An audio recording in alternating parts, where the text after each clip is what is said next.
Two very important things in the story of Auschwitz and the Allies' responses to Auschwitz happened in April 1944. First, on April 7th, 1944, two Slovakian Jews who had been prisoners in Auschwitz for nearly 2 years at that point successfully organized a brilliant and daring escape from Birkenau, from the area that was a construction site of a new section at Birkenau that they understood was going to be the area that would receive Hungarian Jews in the very near future. As these two escapees, Rudolf Vrba and Alfred Wetzler, later described it, the SS guards at this construction site were discussing the imminent arrival of Hungarian salami. In other words, Jews from Hungary who were going to be killed. And after all, Hungary had just been occupied by the German armed forces a few weeks before this, on March 19th, 1944. Vrba and Wetzler escaped. They made their way gradually towards Slovakia. They arrived in Bratislava not long after their escape, within a couple of weeks. They found the Jewish community, the leadership in Bratislava, and they met with the underground group within the Judenrat, the Jewish Council in Bratislava in Slovakia, and told them about where they had been and what they had escaped. They were told to write down a report. They wrote down a detailed 30-page report in Slovak, which was then translated into Hungarian and into German, sent to Hungary in order to warn the Hungarian Jews of their imminent deportation to Auschwitz, and sent in German to neutral sources in Switzerland with the request to pass the report on to Jewish leaders in the West and to Allied leaders in the West. The report arrived in the West in June of 1944. Parallel to their escape from Birkenau, the American Army Air Force stationed in Italy since the fall of 1943 began photographing from the air over the area of Auschwitz-Birkenau. The aerial photographs were part of the preparation of the Allies, of the Western Allies, to bomb significant military targets that were only a few kilometers from the death camp of Birkenau itself, in the area known as Buna, an IG Farben plant that was being constructed or near completion by the Germans in order to produce synthetic oil and synthetic rubber for the German war effort. The Allies continued to photograph from the air several more times over the course of the spring, summer, and early fall of 1944. And following on those aerial photographs, the Allies sent out several bombing missions to bomb in the area.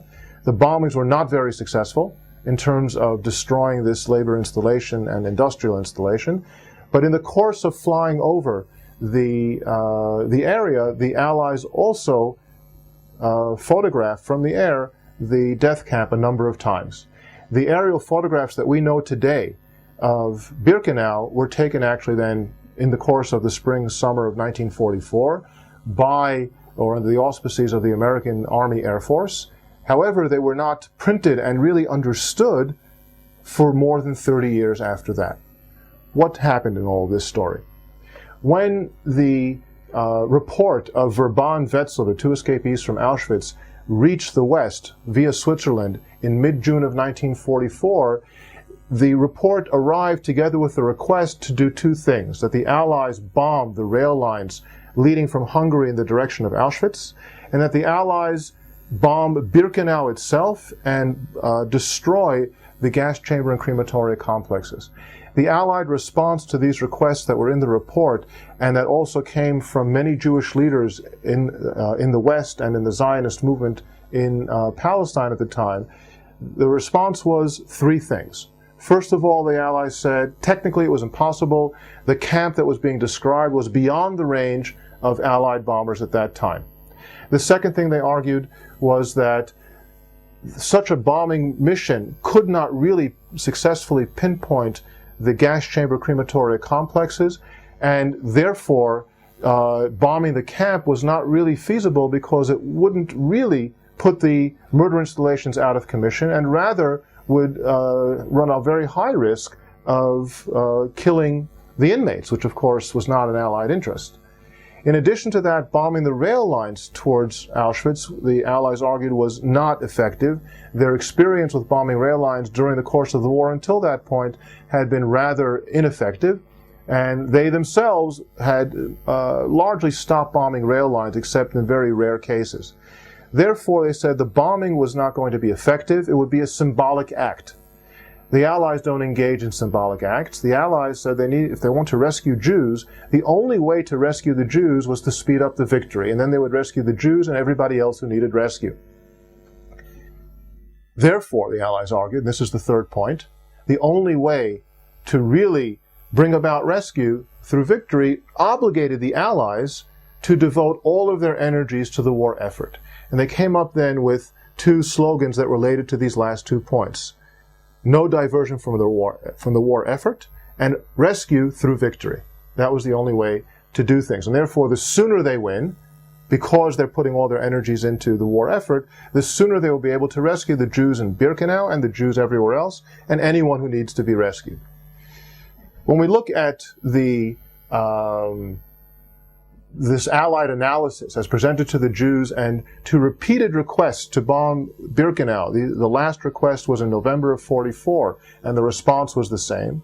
When we look at the Allied analysis of the situation, first of all, we know that technically it was possible because they did bomb the area. They even bombed the death camp by mistake once when they dropped the bombs too soon on the flyover on the way to that labor installation known as Buna. So technically it was possible. Were the Allies lying when they said it's not possible when we know that it was possible because they were actually doing it? I would argue that no, it was not a lie. It was rather a reflection of disorganization and ineptitude. The people arguing that it was technically impossible did not realize that the camp that they were bombing wasn't exactly the same place. That's what it seems from the documentation. The other two arguments are more difficult to deal with, especially in the light of the fact that at the very same time that the request to bomb Auschwitz were reaching the Allies, there was another request that reached the Allies from the same part of the world. The Polish underground was planning an uprising in Warsaw. As the Red Army was advancing towards Warsaw and was about to push the Germans out of Warsaw, the Polish armed underground in Poland decided that they were going to have a rebellion against the Germans on their own. They expected that the Red Army would not intervene, and their expectation was accurate. That's exactly what happened. And therefore, what they wanted to do was to liberate their capital on their own as a symbolic act of liberating their own country on their own and not having the Soviet regime conquer Warsaw and then enter a power vacuum and take over the country. Understanding that the Soviets were not going to intervene on behalf of the Poles turned to the British and the Americans. And they asked for some kind of assistance for their uprising. The Americans and the British responded very sympathetically to the Poles. And their sympathetic response was based upon a number of considerations. The first consideration was moral. Poland was the first country that had been occupied in the beginning of World War II in September 1939. They had suffered terribly, and indeed the German occupation of Poland ravaged Poland, and millions of people suffered, and many were killed. So there was sympathy for the Poles. And at the same time, there was also a political calculation. The Western Allies also understood that the Soviets were not going to intervene on behalf of the Poles. And therefore, it was a Western Allied interest that the Poles should know who their friends are after the war. And of course, the Poles knew who their friends were. It just took a long time to do something about it. So what did the Western Allies do? They parachuted to the Poles in Warsaw with unmanned parachutes, all sorts of military supplies except for weaponry. Radio equipment, medical equipment, uniforms, and things like that. When they did that, their estimate, the British military intelligence estimate, was that as much as 90% of all the materiel that would be dropped in these unmanned parachutes for the Poles would never reach the Poles. And much of that material would actually not only not reach the Poles, it would reach the Germans. In other words, it would be counterproductive. Yet for those moral and geopolitical reasons, the Western Allies decided that they're going to give this aid to the Poles. And of course, this then raises the question, why for the Poles, yes, and for the Jews in Birkenau, no? There are many reasons. It's a complex story, and I want to raise only a few of those reasons that seem to point to why the Allies were more positive to the Poles and less to the Jews at this time. The first point that anyone might raise, of course, is anti-Semitism. And of course, there was some anti-Semitism among Allied leaders, more of the Western-style, civil anti-Semitism, the kind that says, I would rather my son or daughter didn't marry one of those Jews. I don't want too many in my neighborhood. They shouldn't join my golf club. But not the kind of anti-Semitism that found joy in the murder of the Jews or any kind of agreement with the Nazis, quite the contrary. It was an anti-Semitism that was much more subdued and did not really influence Allied policy in the sense of any kind of negative policy towards the Jews. If the anti-Semitism influenced Allied policy making, perhaps on the level of not taking the Jews as seriously as they might have taken them otherwise had there not been that element, but it's really only one of many elements and not the major element. One of the important elements, though, is what I've already mentioned, and that is who the Poles were. Poland was a country, and even during the Cold War, and in the division of Europe between the two blocs, the Western Bloc and the Communist Bloc, Poland was a country and was going to remain a country with all that that entails: a government, diplomacy, economics, an armed force, and so on, which meant that they were a geopolitical unit that needed to be taken into account for future reference. The Jews at this time were nothing. They had no country, they had no economy, they had no army. What they were was a tiny minority, ever tinier by the moment, scattered all over, who had absolutely no political or other significance in the world other than the sympathy that people might have felt because they were being killed. And therefore the Jews, in offering nothing in the post-war equation, did not need to be taken into account in the wartime equation, at least not in geopolitics. In addition to that, there was an element of the Allies, and you see this particularly with Churchill, that refused to play the game by the Nazi rules. In the eyes of Churchill and Roosevelt, it was very clear that this war was not just a war over territory and natural resources and things like that. This was a war to rescue the world from absolute evil, and Nazism for them was absolute evil. And the only way to go about this war was to insist on a complete and unconditional surrender of Nazi Germany and an absolute defeat. Otherwise, it would be disaster for the world. And if the Nazis had singled out the Jews as being different from other human beings, and different in a negative way, the last thing that the Allies, who viewed the world ostensibly through humanist lenses, all human beings are equal, the Allies could not play the Nazi game. And they, as they understood it, were not going to stoop to single out the Jews the way the Nazis did. The fact that the Nazis anyway were singling the Jews out and murdering them based on the way they singled them out seems to have escaped the Allies in this kind of thinking. In a sense, we might say it's the limits of humanist thinking.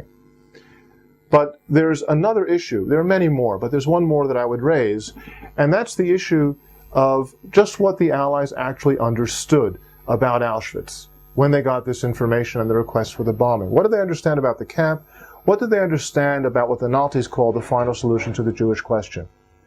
And here I'd want to wrap that up with one more story, and the story relates to the Polish courier Jan Karski, who had left Poland in October of 1942 and made his way to Great Britain in order to bring information about what was happening in Poland, first of all to his own government, the Polish government in exile in London, and in addition to that to the Western Allies, the British government and American diplomats in Britain with whom he met in order to pass on information. In the course of his mission, he also passed on information about the Jews. He had met with Jews from the Warsaw Ghetto. He had visited the Warsaw Ghetto. He had been snuck into a camp and had seen the horrors of a camp. And he came as an eyewitness as well as a hearsay witness. In the end, he didn't return to Poland for a long time because the Germans had discovered his secret identity and were able to trace him had he returned. And he became an employee of the spokesperson's department of the Polish government in exile. He traveled to the United States, and in the summer of 1943, he met with the Jewish Justice of the American Supreme Court, Felix Frankfurter, in the offices of the Polish ambassador in Washington in July of 1943. And Frankfurter, when he met with Karski, and now it's already more than 8 months since Karski had arrived in the West, Frankfurter, when he met with Karski, asked him to tell him the story of the Jews. He said, I know all about World War II. I'm Roosevelt's friend. I'm privy to all of the secrets about the war. I probably know more than you know. But the Jews, how do they look? What do they say? How do they feel? What do they need? And Karski, as he told the story many years later, said that by the time he had met Frankfurter, so many different audiences, of such a wide variety of audiences, had asked him about the Jews that he had learned which aspects of the story were most important to them, and he had boiled it down to 16 or 17 minutes. He launched into that story with Frankfurter. As he told the story to Frankfurter, Frankfurter became very agitated, began pacing back and forth across the room. Karski finished his story, and Frankfurter kept pacing back and forth across the room for at least 2 more minutes of this very tense silence. And finally, Frankfurter stopped pacing, turned to Karski, looked him right in the eye, and said to him, "When a man like me talks to a man like you, he must be perfectly candid. Young man, I cannot believe you." And Karski and the Polish ambassador were taken aback. And the Polish ambassador intervened and said, "But Felix, how can you say that? We stand behind, my government stands behind every word this man has said. How can you call him a liar?" And Frankfurter said, oh no, I didn't call him a liar. I merely meant to say that I'm unable to believe him." And in that element, unable to believe, after all, the Holocaust was an unprecedented event. The unable to believe is one of those factors, one of many factors that went into play in determining the way the Allies reacted to the Holocaust in general and to the case of bombing Auschwitz in particular. When we look at Allied generals, Allied leaders, and their reactions to the liberation of camps in 1945, we see the shock that they expressed, the immediate, spontaneous, genuine shock and horror that they expressed when they saw the camps. And that, too, is a reflection of their not quite understanding what was being said to them, even if intellectually something had registered. They didn't really quite understand. And in that element, Frankfurter and Karski, we have another part of understanding the Allies.